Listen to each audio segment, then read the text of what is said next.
Let us pray. Lord, may the words of my mouth and the meditations of all of our hearts be acceptable in your sight, our rock and our Redeemer. In the Broadway musical Fiddler on the Roof, Tevye says to his wife, "Do you love me?" You probably remember that song. And he's very insistent, repeating it over and over again. "Do you love me?" And Golda, his wife, says, "Well, I've darned your socks for 25 years. I've done your laundry. I've even milked your cow." And Tevye says, "Yes, but do you love me?" And the song goes on and on like that, with Golda listing all the things she's done for Tevye for 25 years in this arranged marriage that they have. But finally, at the end, Tevye asks one last time, "Do you love me?" And Golda, thinking about all of that for 25 years, says, "Well, if that isn't love, I don't know what is."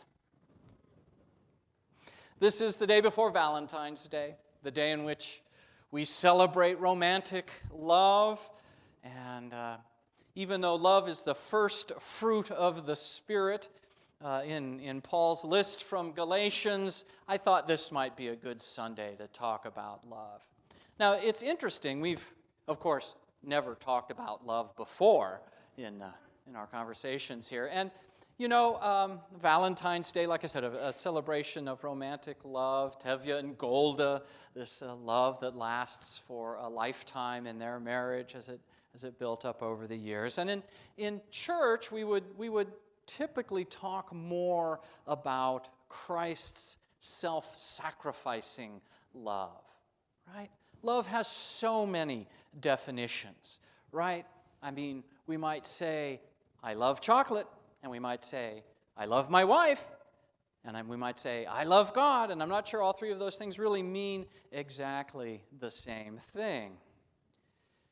So during this sermon series on fruits of the Spirit, that's kind of what I've done. We've taken sort of the normal, regular meaning of these words that were part of the fruit of the Spirit and tried to dive in a little bit deeper in terms of what Paul might have meant as he used these in Galatians. Today we're gonna flip-flop that a little bit. Again, as a Christian church, we simply cannot ignore the idea of agape love as being the highest love possible.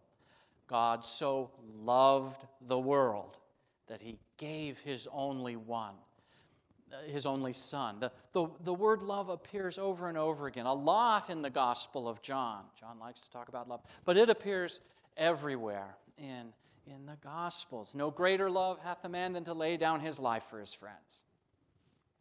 We hear about this self-sacrificing love many, many times.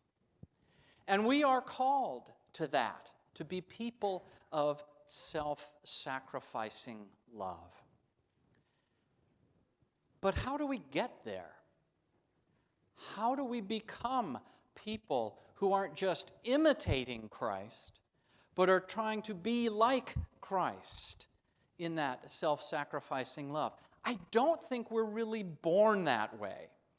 There have been a few books and novels that have explored, and movies that have explored the idea of someone being raised without any culture or society around them. L'enfant sauvage, right? The savage infant raised by wolves. And they don't have this sense. Generally, people, if left alone to their own devices, are self-serving rather than self-sacrificing. So how do we get from point A to point B? How do we, and other books, I've talked about this with some of you before, like Lord of the Flies, right? How they devolve from people who might be self-sacrificing into people who are only self-serving. How do we get there? Well, the first answer to that question is we get there through Christ. We must never forget Christ's redeeming sacrifice on the cross wasn't a one-off, Right? It wasn't just something that happened 2,000 years ago and we're done. Christ's redeeming sacrifice for us on the cross changed human spiritual DNA.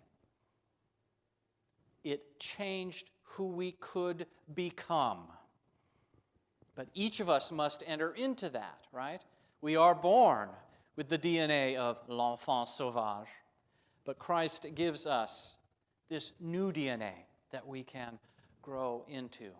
Okay, that's fabulous. That is the great undeserved gift that we have received from Jesus Christ. So again, how do we get there to that point of being people of self-sacrificing love? People who would lay down their lives for their friends. People who would go and serve strangers who will never thank them, because that's who we are. To answer this question, I've invited Matthew to come up, and I'm going to ask Matt a couple of questions here that might help lead us towards this. Now, you're not nervous, Matt, are you? I haven't told Matt what I'm going to ask him, so you can use that microphone. So yes, I am nervous.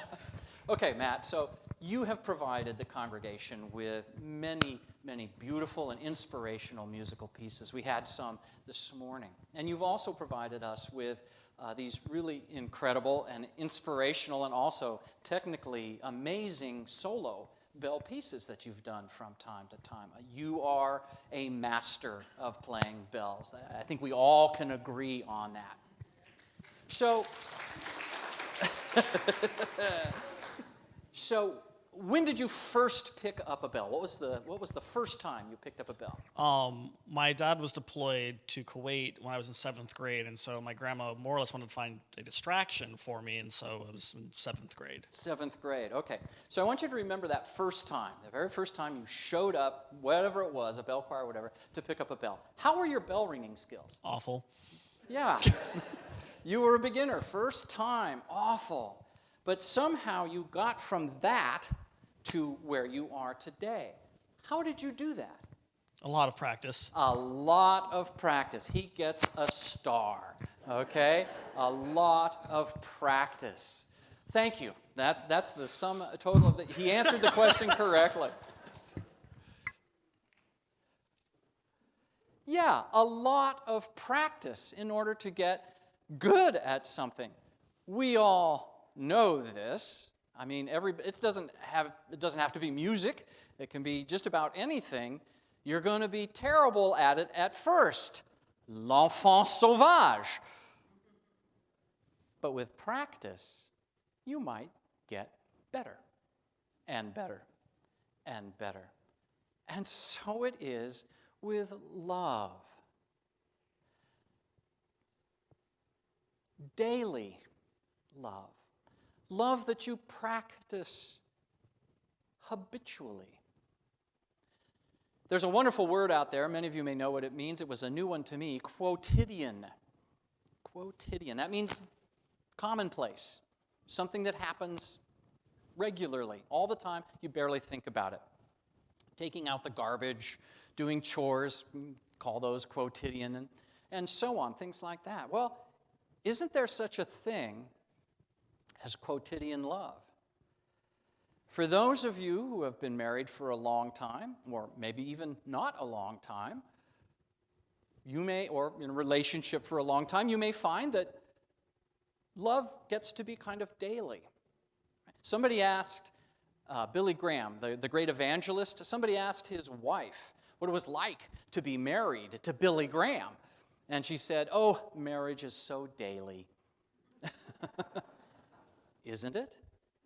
Isn't it? We do all of these things. Now, if you are doing awful things on a regular basis, what do you think is going to happen to that relationship? Right? It's going to go down the tubes. It's going to die. All right? But we sustain this habitual love. That doesn't sound very sexy or romantic, I guess. But that sustaining of habitual love, of setting your wife's place for dinner without asking, for knowing how to fix her tea in the morning. I'm kind of coming at this from the male point of view. Hey, that's the one I know. These are important. These are important for maintaining a relationship. Well, why wouldn't it be important for maintaining a relationship with God through Christ? We definitely need to come together. We definitely need to have our times of passionate love, of that time when we can just let it all go, and those times when we can be self-sacrificing and we can embrace our community and embrace God's love and all of that. But then there's time in between those things. There's time in between. What are you going to do with that time? Quotidian love. You know, the more I say that, the more it sounds like a 1960s pop hit. But it's true. It is true. And you know, Jesus in the Bible talks both, basically. He talks about the need for worshiping Christ. In Revelation, we have the time when he says, you're neither hot nor cold. You're lukewarm. I would just as soon spit you out, he says. So clearly, being passionate about Christ is necessary, I guess. But he also speaks, again in the Gospel of John, but in other places, to his disciples as if they are friends. He calls them friends at the end, right? In the farewell discourses in John, he talks to his disciples as friends. And there isn't a lot of passion and running around, at least not at that point. There is this mutuality of love. Christ's love for his disciples, the disciples' love for Christ. And you could say, oh, well, habitual love, daily love, is just taking it for granted. Yeah, if you do take it for granted, it's going to be a problem, just as it might be with your love for Christ, just taking it for granted. Hey, Jesus, I need something. That's not love. But if you are thoughtfully loving in that daily sort of way, the things, the kindnesses that we do for our spouses, for our loved ones, the kindnesses that we do for strangers. I mean, honestly, many of you sign up for Family Promise and you don't think much about it. It's kind of like, oh, well, this is what I should do. Well, that's kind of this daily love. I'm going to just do something normal but kind for strangers. And it doesn't have to be this big fireworks passion thing. There is a place for that, but there is also a place for that friendship as Christ described it. Well, we are all disciples, right? We are all working to be disciples of Jesus Christ. And we are in the same exact position that those disciples were in 2,000 years ago. Wouldn't we love to sit down and simply have a meal with Jesus? And probably be a pretty normal meal. He had a lot of those. But there's that love, that mutuality, the daily love, the way in which we conduct ourselves when no one is looking or no one cares, but we do it anyway.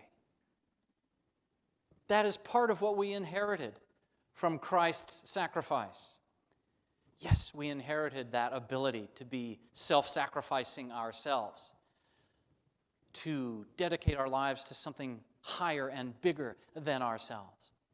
But we also inherited this idea that love is something to be practiced daily, just like the bells, just like carpentry, just like whatever it is that is something that is important to you. It needs to be practiced daily. So tomorrow, if you have prepared for Valentine's Day, you remember the scene from Beauty and the Beast where Lumiere, the candle, asks the clock how he should woo one of the maids. And the clock says, oh, the usual inducements, candy, chocolates, promises you don't intend to keep. Make sure that you do whatever inducements you need on Valentine's Day, but always keep your promises, because you have promised that person, that love of your life, that partner, that someone who is accompanying you, you have promised your family that you would love them, and that means something. And you have promised Christ that you would love him on a daily basis, a quotidian basis. Amen.